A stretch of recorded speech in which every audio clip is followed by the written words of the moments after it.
यहाँ किसी ने क्या खूब बात की है कि पसंद उसे कीजिए साहेब जो आप में परिवर्तन लेके आए, वरना प्रभावित तो मदारी लोग भी कर लेते हैं। ये बात बहुत छोटी है लेकिन बहुत बड़ी चीज़ें इसके अंदर हमें समझा के जाती है। तो हमारे मोबाइल रिपेयरिंग फील्ड में भी इस तरह से ही है। बहुत लोग अपने आप को मैजिशियन मानते हैं और मैजिशियन होने का दावा करते हैं, लेकिन मैजिशियन बताते नहीं है। तो यहाँ इस तरह से ही है कि जो मैजिशियन बताता है, जो अपनी कला बताता है, उससे पसंद कीजिए। जो कला बताने का इसके अंदर बातें करता है लेकिन बताते नहीं है, उसके अंदर सिर्फ दिखावा होता है, सिर्फ बातें होती है और कुछ भी नहीं होता है। नमस्कार साथियों, मैक्सिमम टेक्नोलॉजी में आपका स्वागत है। मैं साकरिया संजय और आज आपके लिए एक केस स्टडी लेके आया हूं, जो कि मोबाइल है वीवो का नेक्स्ट एस मोबाइल। इस मोबाइल के अंदर प्रॉब्लम है टेम्परेचर का, क्योंकि बहुत बार ऐसे प्रॉब्लम मार्केट के अंदर आते हैं जो वीवो के सेट में होते हैं, जो थर्मल लाइनों से ये प्रॉब्लम होता है। वीवो के अंदर थर्मल लाइन हमारे आम मोबाइलों के अंदर जो बैटरी के अंदर होती है उस तरह से ना होके हमारे बॉटम पीसीबी में होता है। तो इस मोबाइल के अंदर आपको पूरा डिटेल के साथ बताने की कोशिश की है और टेम्परेचर की जो इश्यू है वो सॉल्व करने की कोशिश की है। तो वीडियो एंड तक पूरा देखिएगा और अगर आपको हेल्पफुल लगे, पसंद आए तो लाइक और कमेंट ज़रूर करिएगा। दोस्तों, अगर आप मोबाइल रिपेयरिंग डिटेल में समझना चाहते हैं, सीखना चाहते हैं चीज़ों को, तो आप हमारा कांटेक्ट कर सकते हैं। हमारा 2 टाइप का क्लास है, ऑनलाइन और ऑफलाइन।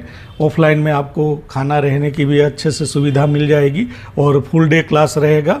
सुबह से शाम तक आप आके अपना थ्योरी और प्रैक्टिकल जो चीज़ है वो आप अपना क्लियर कर सकते हो। और इसके अंदर आपको ज़्यादा डिटेल चाहिए तो आप मेरा नंबर पे आप कांटेक्ट करके बात कर सकते हो। और दोस्तों, जो पिछले वीडियोज़ मैंने अपलोड किया उसके अंदर आप लोगों ने बहुत अच्छे से कमेंट किया, बहुत अच्छा लगा। आपका जो कमेंट आते हैं पढ़ के मुझे बहुत अच्छा लगता है। आप जो वीडियो को लाइक करते हैं, कमेंट करते हैं, वही चीज़ मुझे प्रभावित करती है कि मैं वीडियो जल्द से जल्द अपलोड करूँ। तो आप, अगर मैं ये नहीं बता रहा हूँ कि आप ज़बरदस्ती ये लाइक करिए, कमेंट करिए, अच्छा लगता है, हेल्पफुल लगता है तो आप करिए, अदरवाइज़ आपकी इच्छा।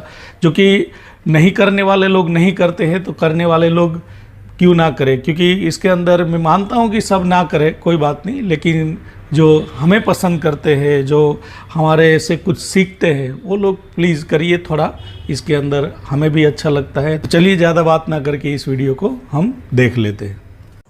नमस्कार दोस्तों, आज हमारे पास एक केस स्टडी है जो कि वीवो का नेक्स्ट एस मोबाइल है। ये मोबाइल के अंदर प्रॉब्लम है चार्जिंग का। जैसे ही हम इसके अंदर चार्जर लगाते हैं तो डिस्प्ले पे एक टेम्परेचर की एरर आ रही है, टेम्परेचर टू लो, और मोबाइल के अंदर चार्जिंग नहीं हो रही है।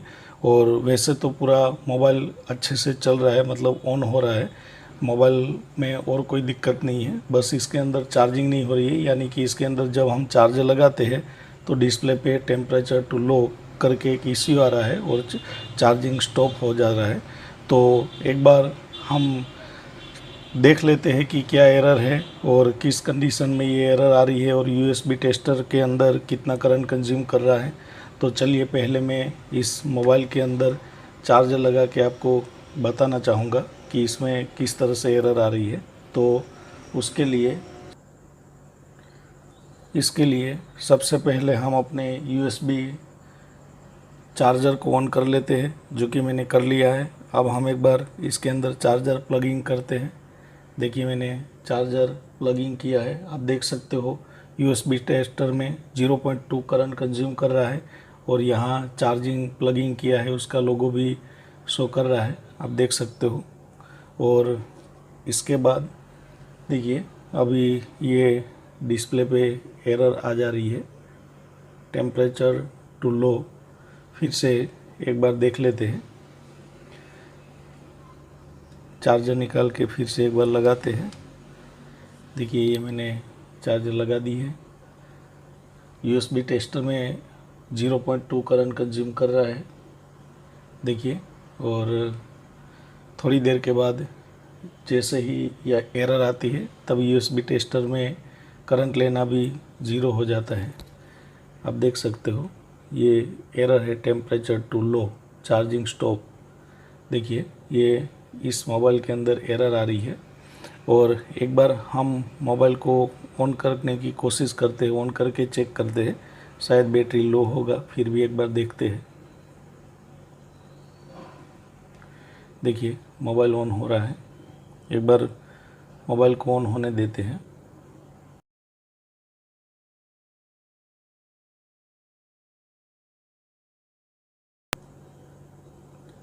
देखिए मोबाइल फिर अभी ऑन हो चुका है, आप देख सकते हो यहाँ बैटरी परसेंटेज अभी 2% बैटरी इसके अंदर चार्ज है। तो एक बार इस मोबाइल के अंदर हम चार्ज लगा के देखते हैं कि स्विच ऑन कंडीशन में क्या है। तो देखिए मैंने जैसे ही चार्जर प्लग इन किया तो इसका चार्जिंग डिटेक्शन तो हो रहा है, लेकिन इसके अंदर एरर जो है ये देखिए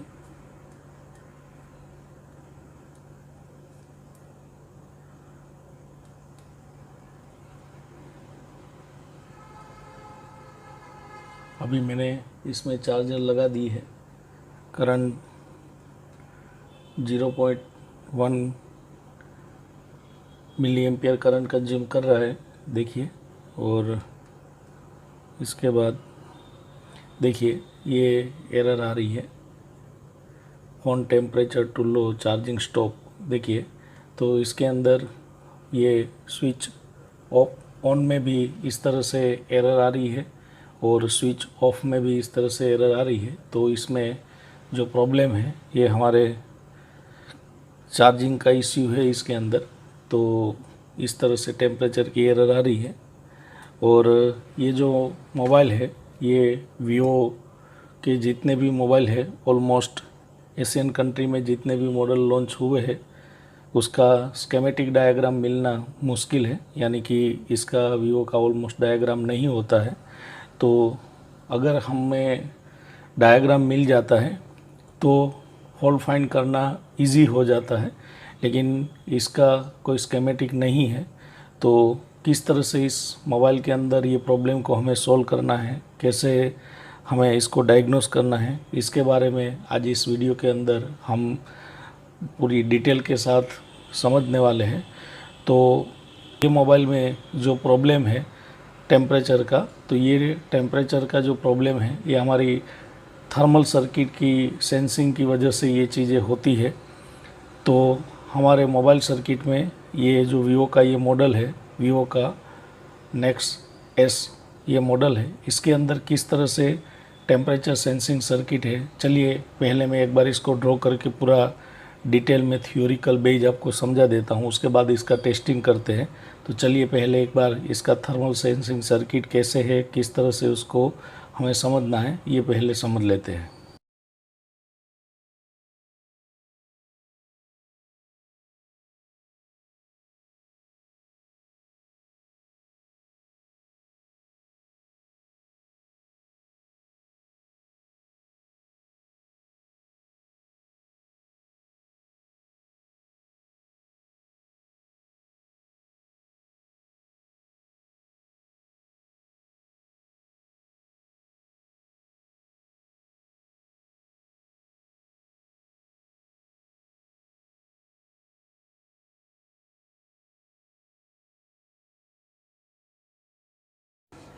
तो देखिए ये अभी मैंने हमारा जो वीवो का मॉडल है वीवो नेक्स एस, इस मोबाइल का थ्योरी और प्रैक्टिकल बेस पे मैंने इसका पूरा ओवरव्यू यहाँ ड्रॉ किया हुआ है। अब हम इसको ही बेस लेके पूरा डिटेल के साथ समझते हैं और उसके बाद हम उस मोबाइल के अंदर कहाँ फॉल्ट है उसको ट्रेस करेंगे। तो जब मेरे पास ये मोबाइल आया था तब इसके अंदर मेरा प्रैक्टिकल एक्सपीरियंस जो थियोरिकल बेस पे ये पूरा एक्सपीरियंस है, उस एक्सपीरियंस के ऊपर मैंने ये सर्किट ट्रेस करके इसको ड्रॉ किया हुआ है। क्योंकि मोबाइल सर्किट के अंदर जो वीवो का कोई डायग्राम नहीं होता है, तो बिना स्केमेटिक से अगर आपको कोई भी मोबाइल के अंदर काम करना है तो आपको बहुत ही अच्छे से हमारे सर्किटों की पूरी अच्छे से डिटेल नॉलेज होनी चाहिए, कंपोनेंट की नॉलेज होनी चाहिए, और आपको हर एक सर्किट का बेस पता होना चाहिए। अगर आपको ये पता है तो आपको कोई ज़रूरत नहीं है कि उसका डायग्राम मिले, बिना डायग्राम से भी आप इसको बहुत ही अच्छे तरह से समझ सकते हैं। और मेरे क्लास में भी मैं हर एक स्टूडेंट को इस तरह से ड्राइंग करके ही पूरा डिटेल के साथ समझाता हूँ, और ड्राइंग कैसे करनी होती है वो भी डिटेल के साथ इसको सिखाता हूँ। तो यही बेस को फॉलो करते हुए इस सर्किट को मैंने यहाँ ड्रॉ किया हुआ है। अब हम इसको एक बार समझते हैं कि ये सर्किट कैसे काम करती है।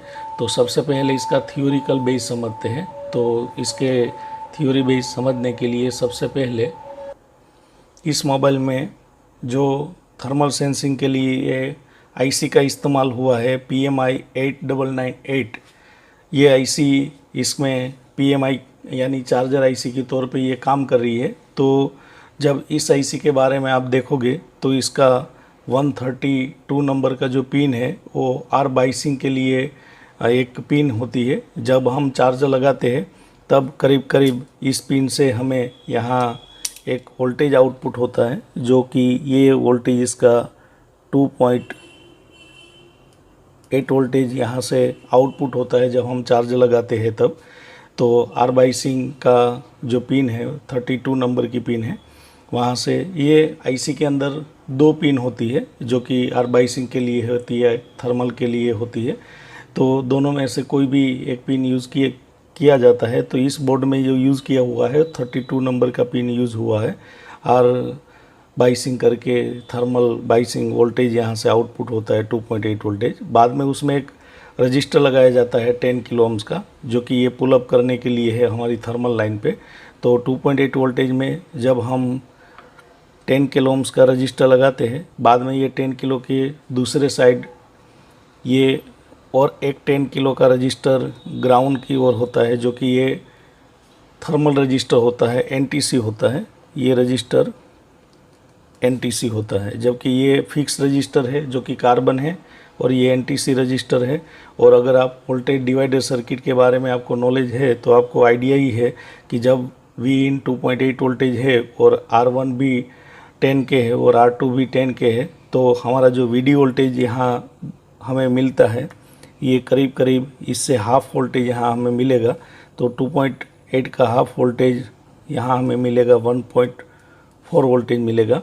और यही वोल्टेज हमारी 159 नंबर की पिन जो इस आईसी की है, थर्मल सेंसिंग पिन होती है, ये पिन इस वोल्टेज को सेंस करती होती है और उसके बाद हमारा सर्किट सही से काम करता होता है। तो इस तरह से बस वोल्टेज डिवाइडर का ही एक पूरा बेस होता है, इसमें और कोई चीज़ नहीं होती है। थर्मल सर्किट में 2 रजिस्टर से बनाया जाता है, और ये बोर्ड में इसके लिए थर्मल लाइन का टीपी भी दिया जाता है। और कभी कभी यहाँ प्रोटेक्शन हमें TVS डायोड का भी इस्तेमाल कंपनियाँ करती होती है, जो कि इस बोर्ड में भी ऑलरेडी इसमें TVS डायोड का इस्तेमाल हुआ है। यह प्रोटेक्शन का डायोड होता है। तो अब हम क्या करते हैं, ये तो हमने समझ लिया कि जब इसका Vin 2.8 वोल्टेज है और ये दोनों रजिस्टर अगर 10 के कहे तो हमें 1.4 वोल्टेज इसमें 159 नंबर की पिन पे वोल्टेज मिलना चाहिए। यहाँ भी एक सॉफ्टवेयर के साथ एक थ्रेशोल्ड वोल्टेज सेट की गई होती है कि मिनिमम इतना वोल्टेज और मैक्सिमम इतना वोल्टेज। अगर यहाँ जो इसकी थ्रेशोल्ड वैल्यू से अगर वोल्टेज डाउन हो जाता है तो एक टेम्परेचर की एरर आने लगती है, यानी कि मान लीजिए कि 0.8 वोल्टेज या इससे कम वोल्टेज यहाँ अगर हो जाता है तो इसके अंदर टेम्परेचर टू हाई की एरर आने लगती है। और 1.4 वोल्टेज यहाँ जो VD वोल्टेज बनना चाहिए, लेकिन यहाँ अगर वोल्टेज बढ़ जाता है जैसे 1.6 या 7 या 8 वोल्टेज हो जाता है तो टेम्परेचर टू लो का एरर आता है। तो हमारे जो केस के अंदर प्रॉब्लम है ये टेम्परेचर टू लो का है। तो टेम्परेचर टू लो का इश्यू तब आता है जब 159 नंबर की पिन पे वोल्टेज बढ़ी हुई हो। अगर इस मोबाइल के अंदर टेम्परेचर टू लो अगर आ रहा है तो इसका मतलब ये है कि 159 नंबर की पिन पे वोल्टेज बढ़ गया है। यहाँ जो 1.4 वोल्टेज आना चाहिए इससे वोल्टेज ज़्यादा हुआ है, इसी वजह से यहाँ टेम्परेचर टू लो आ रहा है। कभी भी कोई मोबाइल के अंदर अगर आपको डिवाइडेड सर्किट और थर्मल सेंसिंग सर्किट का अगर आइडिया होता है तो टेम्परेचर टू लो जो प्रॉब्लम आती है ये कभी आईसी की ड्राई सोल्डरिंग से नहीं होती है। अगर मान लीजिए कि ये पिन ड्राई सोल्डर हो जाए तो भी यहाँ वोल्टेज लो हो जाता है, या फिर ये इसमें से ये जो रजिस्टर है वो ओपन हो जाए, या फिर इसके अंदर ये आईसी का 159 जो सेंसिंग पिन है ये ओपन हो जाए तो भी टेम्परेचर टू है हाई आ जाता है। लेकिन यहाँ टेम्परेचर टू लो आया है उसका मतलब कि ना इस आईसी की ये पिन को हम ड्राई सोल्डर के लिए मानेंगे, ना हम इस पिन को ड्राई सोल्डर के लिए मानेंगे, क्योंकि अब हम आईसी का ड्राई सोल्डरिंग का प्रॉब्लम है ये नहीं मान सकते क्योंकि टेम्परेचर टू लो है। अब जो टेम्परेचर टू लो का इश्यू आया है ये डायोड से भी नहीं हो सकता है, ये रजिस्टर से भी नहीं हो सकता है। एक ही वजह से है, जो बाहर के अगर कंपोनेंट है तो या तो ये रजिस्टर ओपन हुआ है या तो R1 से R2 का कनेक्शन है कहीं से ओपन हुआ है, इस वजह से ही यहाँ टेम्परेचर टू लो आ रहा है, यानी कि यहाँ वोल्टेज बड़ी हुई होगी। तो ये रजिस्टर ये सर्किट आपकी कंप्लीट होगी, ये सर्किट के अंदर कहीं प्रॉब्लम होने से ही ये एरर आती है। तो यही जो सर्किट है हमारे मदरबोर्ड में ये कौन से लोकेशन पे है ये भी मैंने यहाँ बताने की कोशिश की है। तो वीवो के जनरली जितने भी बोर्ड आते हैं उसके अंदर जो टेम्परेचर जो सर्किट होती है जिसमें R1 रजिस्टर हमारे मेन मदरबोर्ड में होता है और R2 रजिस्टर हमारे सब बोर्ड में नीचे की जो सब पीसीबी होती है जो चार्जर वाली पीसीबी उसके अंदर होता है, और ये एक बेल्ट के माध्यम से एक वीडी वोल्टेज कंप्लीट तैयार होके हमारी आईसी को मिलता होता है। जबकि यही चीज़ अगर ओप्पो के बोर्ड है या तो फिर एमआई के बोर्ड है या और चाइनीज़ बोर्ड है उसके अंदर ये जो R1 रजिस्टर बोर्ड में होता है और R2 जो रजिस्टर हो ये बैटरी के अंदर होता है। लेकिन वीवो के कोई मोबाइल में ये रजिस्टर कंपलसरी ये बोर्ड में ही दिखने को मिलता है। और एक समझने की वाली बात यह है कि अगर कोई सर्किट का बेस नहीं जानता है, नहीं समझता है और ऐसे ही मोबाइल रिपेयरिंग करता है तो कंपनियां भी लोगों को गुमराह सकती है। टेक्नीशियन यहाँ है वो प्रॉब्लम में आ सकते हैं। क्यों? क्योंकि इसके अंदर जो बैटरी है मैं आपको एक बार बताना चाहूँगा। बैटरी कनेक्टर पे यहाँ आईडी लाइन दी गई है। यहाँ बैटरी कनेक्टर के अंदर वीवो के अंदर आईडी लाइन होती है, थर्मल लाइन नहीं होती है। लेकिन आप जब भी कभी इसका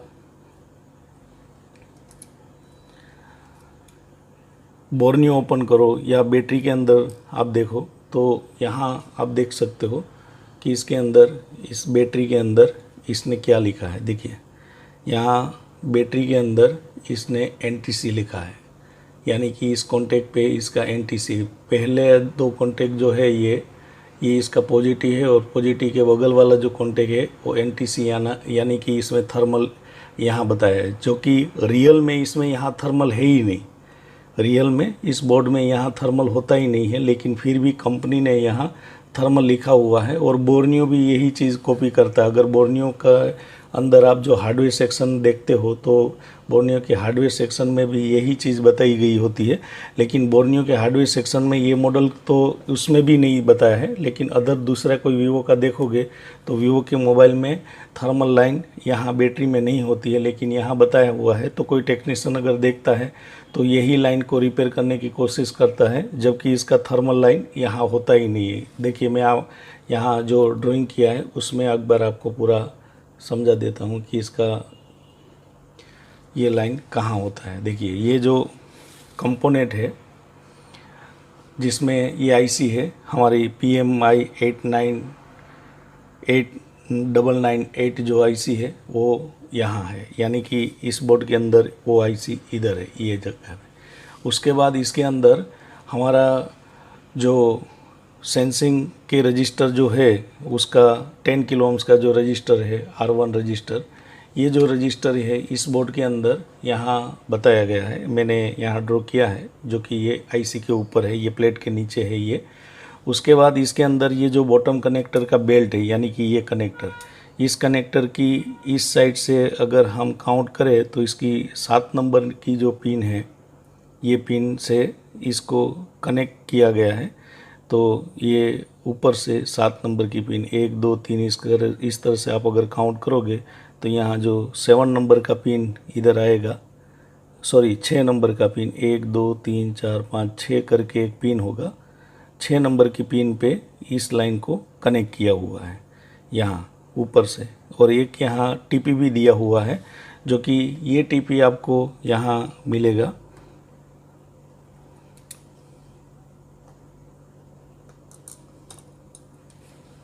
इस बोर्ड के अंदर। ये जो कनेक्टर है इसके बगल में यहाँ जो टीपी है ये हमारा थर्मल का टीपी है, जो कि इसको मैंने यहाँ ड्रॉ किया हुआ है। और ये जो कनेक्टर है ये वाला, इस कनेक्टर की इस साइड से इस कोने से अगर काउंट करोगे तो 6 नंबर की पिन पे यहाँ से यहाँ कंटिन्यूटी शो करता है।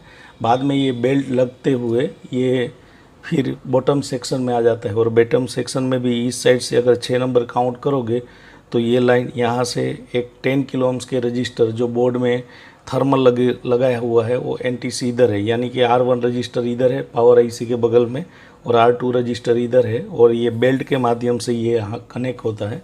जो कि इसका जो रजिस्टर की मैं बात कर रहा हूँ, ये रजिस्टर हमारा यहाँ ये जो लास्ट वाला रजिस्टर है ये वाला, ये हमारा एनटीसी रजिस्टर है। यहाँ जो है वो 10 किलो ओम्स का रजिस्टर है, और इस कनेक्टर की इस साइड से 6 नंबर से पिन से यहाँ कंटिन्यूटी शो करता है। नीचे वाला ग्राउंड है, ऊपर वाला इसका ये कनेक्शन है। तो इस बोर्ड के अंदर हमारा कहीं ना कहीं बोर्ड में यहाँ से यहाँ के कनेक्शन में कोई प्रॉब्लम है, या फिर ये रजिस्टर ओपन है तो ही ये प्रॉब्लम आ सकती है। तो अब हम एक बार जो इसका वायरिंग है उसको मैंने आपको जो बताया उस हिसाब से एक बार चेक कर लेते हैं कि इस टीपी जो है, इस टीपी पे यहाँ से लेके यहाँ तक का कंटिन्यूटी शो कर रहा है कि नहीं। जो कि ये कंटिन्यूटी यहाँ से यहाँ तक कंटिन्यूटी आनी चाहिए रजिस्टर तक, लेकिन मैंने चेक किया था तो यहाँ से यहाँ तक कंटिन्यूटी नहीं आ रही है। तो एक बार मैं ये सारा चीज़ें चेक करवा देता हूँ कि ये जो हमारा टीपी है वो हमारा थर्मल का टीपी है। यहाँ हमें रजिस्टर से आते हुए ये वोल्टेज आ रहा है, तो देखते हैं कि यहाँ से यहाँ हमें हमारे कंटिन्यूटी मिल रही है कि नहीं। तो उसके लिए सबसे पहले इस बोर्ड में से इस बेल्ट को हम अलग कर लेते हैं। देखिए ये अलग कर लिया, और उसके बाद हम इस टीपी से पहले एक बार कंटिन्यूटी चेक कर लेते हैं। देखिए कंटिन्यूटी चेक करने के लिए हमें हमारे मल्टीमीटर को डायोड रेंज में यानी कंटिन्यूटी रेंज में सेट करना होता है, जो कि मैंने सेट कर दिया है। अब हमारा जो टीपी है ये वाला टीपी, ये कनेक्टर के बगल में ये हमारा थर्मल का ही टीपी है। मीटर का एक प्रोब वहाँ रखते हैं, और दूसरा एक प्रोब हमारी इस साइड से 6 नंबर की पिन पे कंटिन्यूटी देखिए ये आ रहा है। यहाँ से 1 2 3 4 5 6 ये लाइन यहाँ से कंटिन्यूटी शो कर रहा है। इसका मतलब ये हुआ कि यहाँ से यहाँ तक का हमारा लाइन ओके है। उसके बाद मैं नीचे के सर्किट के अंदर भी मैं एक बार ये बेल्ट निकाल के चेक करवाने देता हूँ। देखिए ये जो रजिस्टर है यहाँ, ये हमारा थर्मल रजिस्टर है, उसका नीचे का कॉन्टेक्ट है वो ग्राउंड है। देखिए ये ग्राउंड के साथ इस साइड बीप आना चाहिए, बीप आया। जबकि इसका ऊपर वाला कॉन्टेक्ट है ये हमारे कनेक्टर से जुड़ा हुआ है। तो एक बार ये कनेक्टर से ये जो रजिस्टर का ये कॉन्टेक्ट है, ऊपर वाला कॉन्टेक्ट मतलब ये वाला, इसको हम चेक कर लेते हैं। देखिए यहाँ से यहाँ तक का भी कंटिन्यूटी शो कर रहा है ये 6 नंबर की पिन से। देखिए तो ये लाइन यहाँ से भी जुड़ी हुई है, और ऊपर वाली लाइन भी सही से कनेक्ट है। तो एक बार हम ये रजिस्टर को भी मीटर में चेक कर लेते हैं कि रजिस्टर कितने किलो ओम्स का है। इसके लिए मीटर को ओम्स रेंज में सेट कर लेते हैं, और देखिए इसको चेक करने के लिए मीटर का एक प्रोब हम इधर रख देंगे, और एक प्रोब कहीं हम ग्राउंड रख देते हैं, तो भी ये चेक हो जाता है। देखिए 7.4 किलो ओम्स का है, क्योंकि इसका नीचे का कॉन्टेक्ट है वो ग्राउंड है ये वाला। देखिए, और ये जो कॉन्टेक्ट है ये इसका, तो यहाँ का जो रजिस्टर हमें शो कर रहा है वो करीब करीब 7.4 किलो ओम्स का वैल्यू शो कर रहा है। ये 7.4 किलो इसलिए शो कर रहा है कि ये थर्मल है। रियल में ये 10 किलो का होता है, लेकिन 7.4 किलो इसलिए शो कर रहा है कि ये अभी का जो टेम्परेचर है 25 से ज़्यादा है। इस वजह से यहाँ का टेम्परेचर का ज़्यादा होने की वजह से इसकी वैल्यू इतनी कम शो कर रही है। तो हमारा जो इस मोबाइल के अंदर प्रॉब्लम है, ये यहाँ से यहाँ तक की भी कंटिन्यू ओके है और यहाँ से यहाँ तक की भी कंटिन्यूटी ओके है। तो ये रजिस्टर भी ओके है। तो प्रॉब्लम जो मैंने चेक किया था ये बेल्ट का है, यानी कि बेल्ट कहीं से ओपन हो चुका है। तो इस पिन से इस पिन तक की लाइन नहीं मिल रही है। एक बार मैं बेल्ट लगा के ये आपको रजिस्टर से कनेक्टिविटी चेक करवा देता हूँ।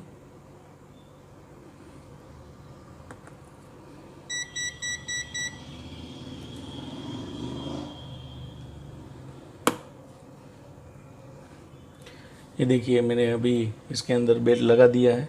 अब हम हमारे मल्टीमीटर में डायोड रेंज में एक बार इसका फिर से कंटिन्यूटी चेक कर लेते हैं। अगर ये सर्किट सही होगी तो ये पॉइंट से यहाँ जो पॉइंट है यहाँ से यहाँ तक का ये रजिस्टर तक कंटिन्यूटी बीप आना चाहिए। देखिए यहाँ बीप नहीं आके कोई रीडिंग आ रही है, जो कि यहाँ बीप आना चाहिए, कंटिन्यूटी आनी चाहिए। तो ये कंटिन्यूटी नहीं आने की वजह ये बेल्ट ही है, क्योंकि हमने यहाँ से यहाँ तक भी कंटिन्यूटी चेक कर ली और यहाँ से यहाँ तक की कंटिन्यूटी चेक कर ली। तो अब हम इस प्रॉब्लम को सॉल्व करने के लिए बहुत सारा तरीका है। आप डायरेक्ट ये टीपी से इधर जंपर कर दो, या फिर ये बेल्ट बदल दो, या फिर बेल्ट ना बदल के ये टीपी पे हम कोई 10 किलो ओम्स का रजिस्टर अगर यहाँ ही ग्राउंड कर दे तो भी ये प्रॉब्लम सॉल्व हो जाता है। तो हम एक बार क्या करते हैं, इस टीपी से ये रजिस्टर तक हम एक जंपर कर लेते हैं और देखते हैं कि हमारा प्रॉब्लम सॉल्व होता है कि नहीं। अदरवाइज़ हम ये भी कर सकते हैं, यहाँ एक रजिस्टर हम 10K का ग्राउंड कर देंगे तो भी चल जाएगा। और इससे पहले एक बार मैं आपको वीडी वोल्टेज चेक करवा देता हूँ कि अभी वोल्टेज कितना आ रहा है हमारे जो मेन टीपी पे। तो उसके लिए हम चार्ज लगाएंगे। देखिए ये मैंने अभी चार्जर लगा दिया है और हमारे मल्टीमीटर को वोल्टेज रेंज में सेट करते हैं। देखिए ये मैंने मल्टीमीटर को वोल्टेज की रेंज में सेट किया है और हमारा जो ये टीपी है वहाँ हमें वोल्टेज चेक करना है। तो देखिए 2.7 वोल्टेज आ रहा है। माइनस में इसलिए आ रहा है कि मैंने ब्लैक प्रोब से मैं चेक कर रहा हूँ, इसलिए 2.7 वोल्टेज आ रहा है वो टीपी पे। एक बार मैं थोड़ा नज़दीक से आपको बताना चाहूँगा। देखिए जो मैं वोल्टेज चेक कर रहा था, ये जो इसका टीपी है उधर हम चेक कर रहे थे। फिर से देखिए 2.7 वोल्टेज आ रहा है। अभी मैंने चार्ज लगाया है, जो कि ये वोल्टेज 2.7 इसलिए आ रहा है कि हमारा जो R2 रजिस्टर ग्राउंड की ओर है वो इससे कनेक्टेड नहीं है। अगर हम यहाँ रजिस्टर लगा देंगे तो ये करीब करीब 1 वोल्टेज के करीब करीब ये हो जाना चाहिए। तो एक बार हम यहाँ भी रजिस्टर लगा सकते हैं अगर आप लगाना चाहते हो तो, लेकिन मैं यहाँ से वो रजिस्टर तक जंपर कर देता हूँ यहाँ तक, और उसके बाद देखते हैं कि हमारा प्रॉब्लम सॉल्व होता है कि नहीं। तो चलिए एक बार इसका हम जंपर कर लेते हैं। ये देखिए मैंने अभी इसमें जंपर कर लिया है। हमारा जो लाइन ओपन था इस पॉइंट से लेके मैंने यहाँ थर्मल रजिस्टर तक जंपर लगा दिया है।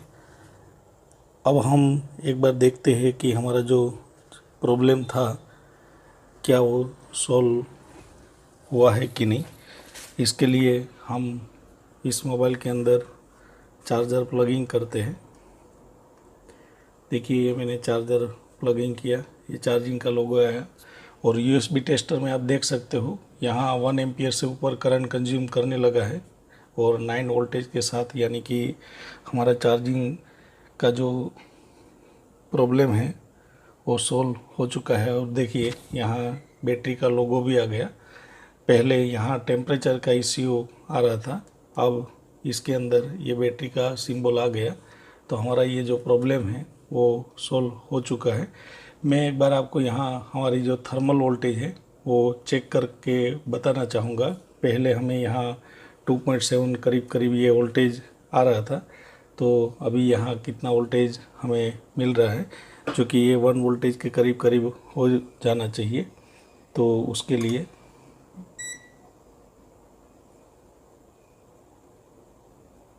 मीटर को हमें वोल्टेज की रेंज में सेट करना है, जो कि सेट कर दिया है।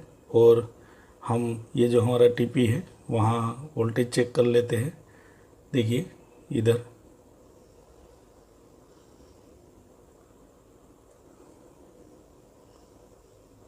देखिए 1.1 वोल्टेज आ रहा है। माइनस में इसलिए आ रहा है कि मैंने प्रोब उल्टा रख के चेक किया है। पहले यहाँ 2.7 करीब करीब वोल्टेज आ रहा था, अब ये वोल्टेज 1.1 आ गया। उसका मतलब ये है कि हमारा सर्किट जो थर्मल यहाँ कनेक्टिविटी हो गई है और हमारा जो प्रॉब्लम है वो सॉल्व हो चुका है। तो अगर आपके पास सर्किट का बेसिक नॉलेज है तो आप कोई भी फॉल्ट को बिना डायग्राम से अच्छे ट्रेस कर सकते हो, जो मैंने यहाँ आपको ये समझाने की कोशिश की है।